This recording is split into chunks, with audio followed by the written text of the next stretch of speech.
আজকাল এনার্জি বা শক্তি নিয়ে যা হচ্ছে তা কিন্তু একটা বিশাল পরিবর্তনের ইঙ্গিত দিচ্ছে।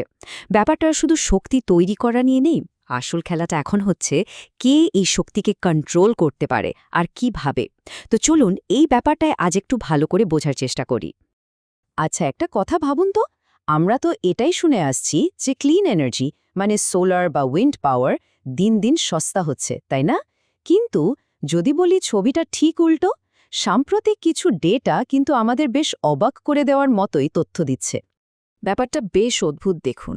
একদিকে ২০২৫ সালে সোলার আর উইন্ড পাওয়ার বসানোর খরচ গেল বেড়ে, আর অন্যদিকে ঠিক একই সময়ে ব্যাটারি স্টোরেজের খরচ মানে শক্তি জমিয়ে রাখার খরচ হু হু করে কমে গেল। তো প্রশ্নটা হচ্ছে, এমন একটা উলটপুরাণ কেন হলো? যেমন ব্লুমবার্গ এনইএফ-এর ডেটা বলছে একটা সাধারণ সোলার ফার্ম বসানোর খরচ প্রায় ৬% বেড়ে গেছে।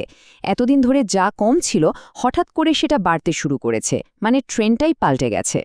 আর শুধু সোলার নয়, অফশোর উইন্ড বা সমুদ্রের বায়ুকলের অবস্থাও একই। এর খরচ তো আরও বেশি, প্রায় 12% বেড়েছে গ্লোবালি। এটা কিন্তু রিনিউয়েবল এনার্জি ইন্ডাস্ট্রির জন্য একটা বড় ধাক্কা। কিন্তু আসল টুইস্টটা হলো এখানে, সব কিছুর দাম যখন বাড়ছে তখন ব্যাটারি স্টোরেজ সিস্টেমের খরচ এক বছরে কমেছে ২৭%। ভাবা যায়? আর এই অবিশ্বাস্য পতনটাই কিন্তু আমাদের আজকের আলোচনার মূল পয়েন্ট।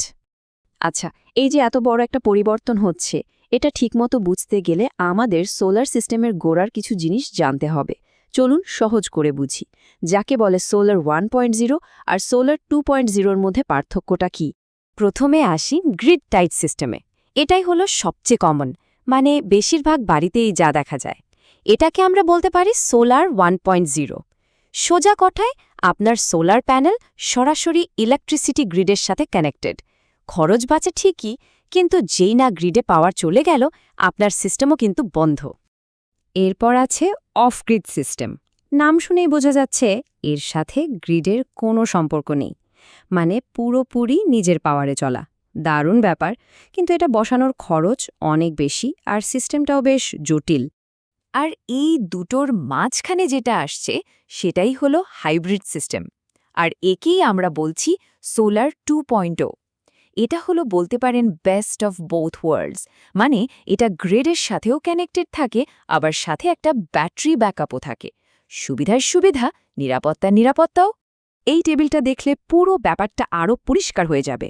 দেখুন, গ্রিড টাইডে খরচ সবচেয়ে কম, কিন্তু পাওয়ার কাটে কোনো ব্যাকআপ নেই।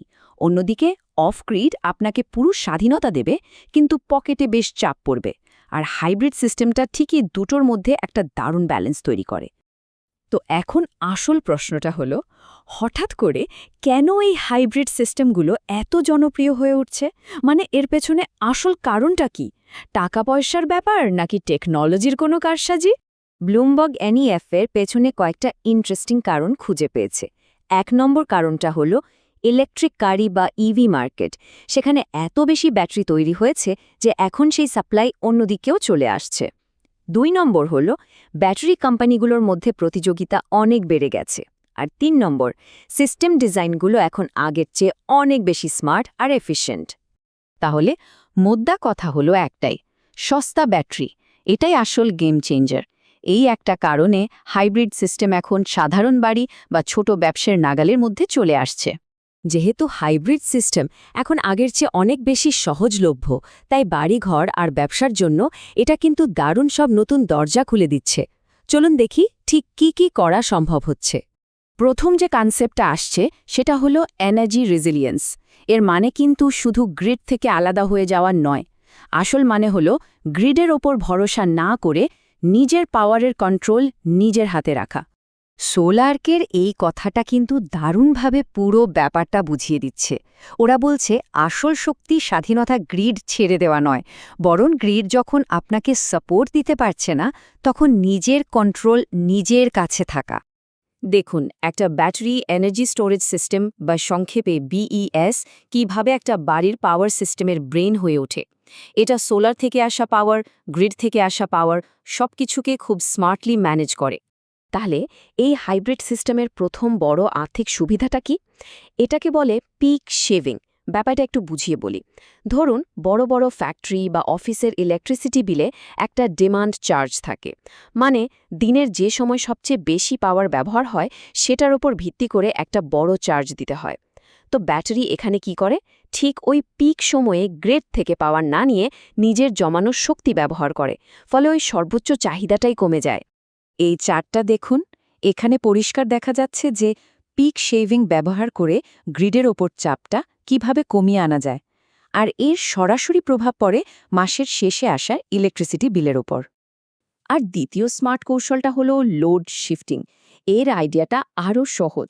যখন বিদ্যুতের দাম কম, মানে ধরুন দিনের বেলায় যখন প্রচুর সোলার পাওয়ার তৈরি হচ্ছে, তখন সেই পাওয়ারটা ব্যাটারিতে জমিয়ে রাখা হয়।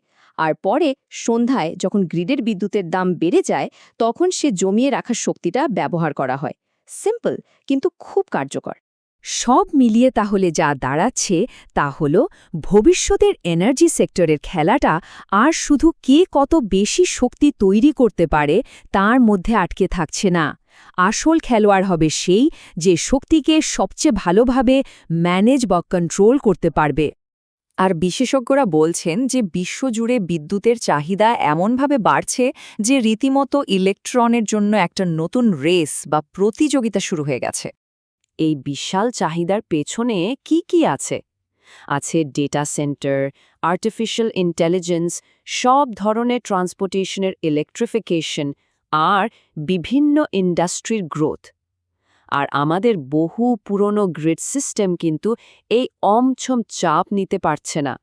তাহলে শেষ পর্যন্ত প্রশ্নটা এখানেই এসে থামছে। এই যে ইলেকট্রনের জন্য নতুন দৌড় শুরু হয়েছে, এখানে জিতবে কে? সে যে সবচেয়ে বেশি শক্তি তৈরি করতে পারে, নাকি সে যে নিজের শক্তিকে সবচেয়ে ভালোভাবে কন্ট্রোল করতে জানে? উত্তরটা কিন্তু ভবিষ্যতের পাওয়ার গেমটাকেই বদলে দেবে।